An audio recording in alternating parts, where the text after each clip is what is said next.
Did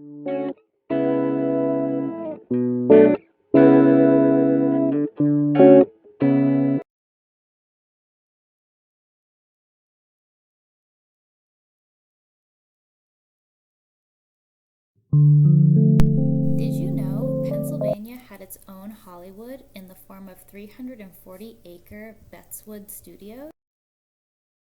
John F. Betz founded a brewery in Philadelphia in 1775, and the brewery closed in 1939. The John F. Betz and Sons Brewery was founded by John F. Betz Sr., who was the brother-in-law of D.G. Yuengling Sr., the founder of D.G. Yuengling and Sons Brewery, which is ongoing today. The soil content and German immigration to Pennsylvania made it the ideal environment for breweries, many of which existed in the 1700s, 1800s, and 1900s. Prior to 1890, the law in the United States was that beer was to be put into kegs, tax stamps applied, and then if it was to be bottled, the kegs were to be transported to the bottling house. So transport was of utmost importance to brewers at the time. This is why with the John F. Betz Brewery, we see in his acquisition of 340 acres alongside the Schuylkill River across from Valley Forge National Park that he has built his brewery next to the Pennsylvania Railway line. The Pennsylvania Railroad ran right through Betz's estate, and so he built part of his plant next to the railroad. You can see those buildings in this photograph. Beyond the buildings at the top of the hill was the Betz family mansion. This mansion contained gold and amethyst stained glass. So what happened to the Betz family? Well, in May 1910, another Betz brewery founded by Jacob Betz was merged with the Stahl Brewing Company, one of the oldest in Washington state, and this created the Walla Walla Brewing Company.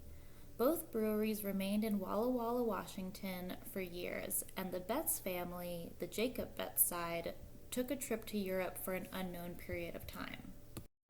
The John F. Betz Brewery produced the following brands: Betz India Pale Ale, Betz Porter, Betz Bock, Betz Pilsner Beer, 5-Star Ale, Old Stock Lager Beer, and Old German Beer.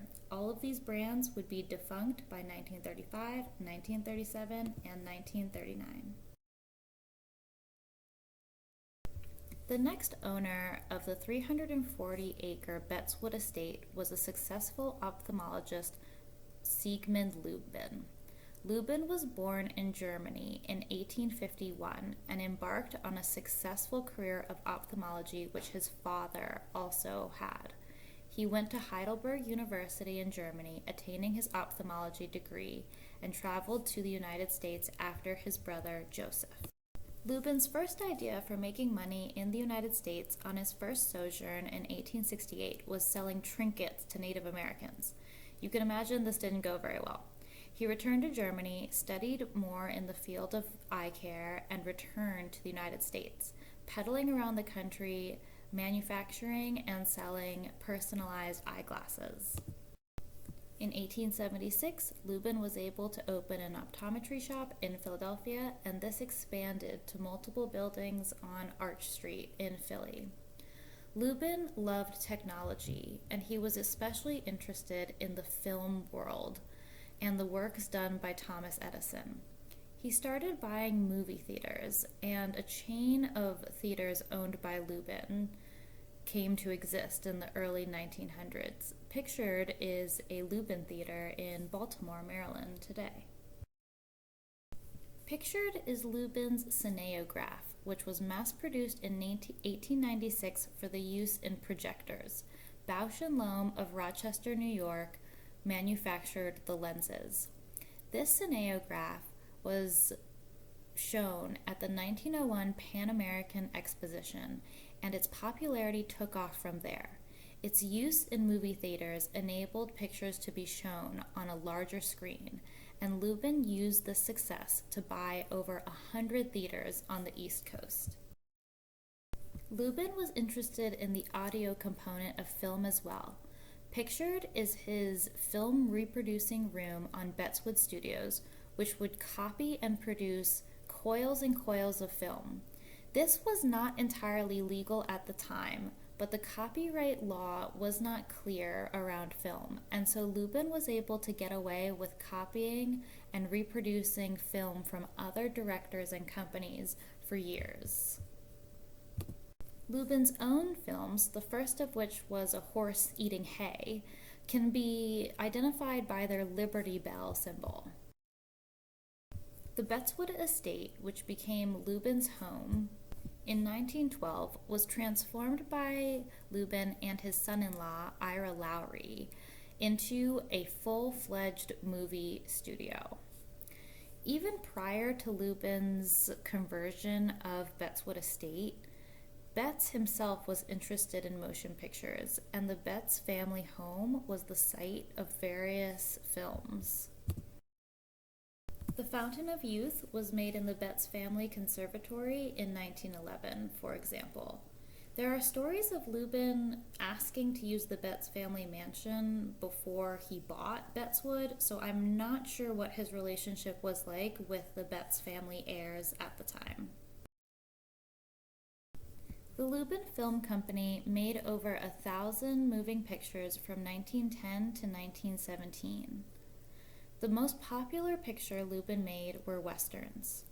Lubin catered to people through various magazine advertisements, advertising his westerns and trying to capture an audience that Lubin himself, a highly educated doctor, was not intimately familiar with. The Cowboys made full use of the Schuylkill River and the Catfish Dam, which was demolished by the United States Army in the 1940s.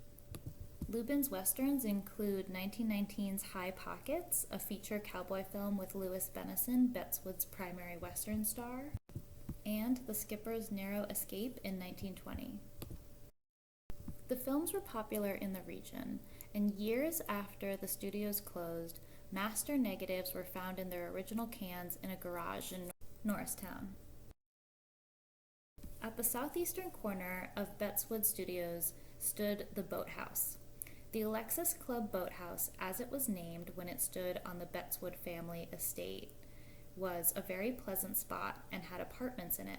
These apartments during the Betzwood studio days were occupied by the rough-playing cowboys who would spit tobacco directly on the ground. Interestingly, below the boathouse was a turbine. This turbine, moving with the power of the river, would provide power to the dark studios. Betzwood Studios had 2 dark studios, shown here as the white buildings behind the darker building. These dark studios were kept dark but had series of lights, including arc lights and Klieg lights, so that directors could more accurately light their scenes. The enclosed, sloping, greenhouse-style building was the daylight studio. The series of windows opening up to the outside allowed for very brightly lit scenes at Betzwood Studio. Fire was a very real fear for filmmakers at the time because the nitrate in the film was easily flammable. This is why Lubin was very careful about the planning of his estate, and he actually suffered a massive fire in his Philly buildings in 1914. Despite all of this activity, Lubin was not the most popular man in town. He had a preference for Yiddish-speaking actors such as Jacob Adler. The constant scheduling and lighting in Betzwood created issues for local workers, including railroad workers, who were not a fan of Lubin. Film work at the time was hard work. Scheduling went all day to capture light, and people did their own stunts. Women were also hired to cut film together by hand. By 1915, Lubin's payroll cost him $30,000 a week. Lubin's ambition was never ending. He created sets for cowboy westerns and even built a town over a quarry to shoot certain scenes. It looked like he would never stop. Lubin was also not making many friends with his habit of reproducing other studios' films. He lost a landmark antitrust case And while Lubin was ahead of the game when it came to patenting his technology, he was rapidly outpaced by Edison and the Edison's group of companies. With the advent of World War I, Lubin lost a lot of his labor market as well as his customer market, and he was bankrupt by 1916. His son-in-law, Ira Lowry, resurrected Betzwood Studio for a few years, but the studio did not last. Lowry continued Betzwood productions from 1918 to 1922 and even produced a World War I propaganda film, but this could not stop the inevitable. The studios were in such disrepair at the time that edits had to be made to movies in 1918 in the Betz mansion. Pictured is the remainder of Betzwood Studio today, a lone, dark studio standing by the banks of the Schuylkill River. However, Betzwood Studio film clips have been found as far away as Dawson City, Alaska, when a hole was bulldozed. So who knows whether you might find some of these film clips today.